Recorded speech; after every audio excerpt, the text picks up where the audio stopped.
having worked in prisons and worked in really difficult circumstances, and particularly children in hospital who've had limbs amputated, and working with young people who seem to have everything going for them.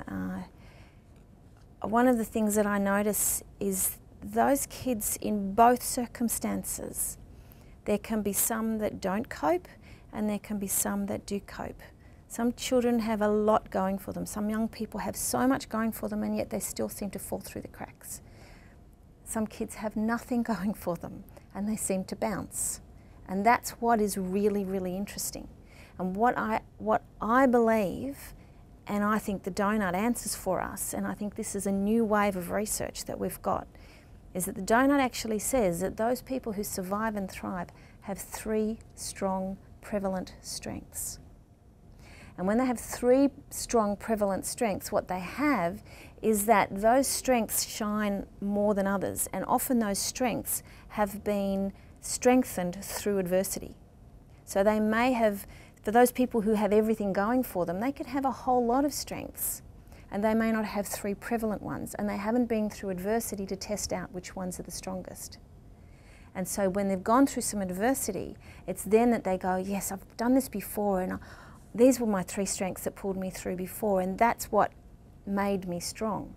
And interestingly, when we study strong families, one of the characteristics of strong families is that they've been through something tough together.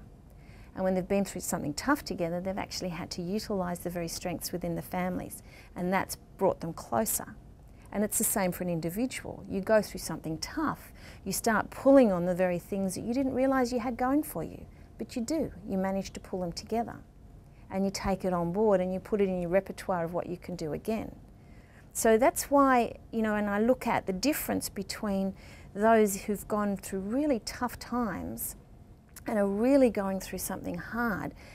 When those ones who survive and thrive, they have the 3 strengths in their donut. But those who are going through the tough times and don't have the 3 strengths in their donut, you can see that they don't come back, they don't bounce back. They get onto more drugs, they seem to fall into depression, they seem to fall into behaviour problems that aren't helpful.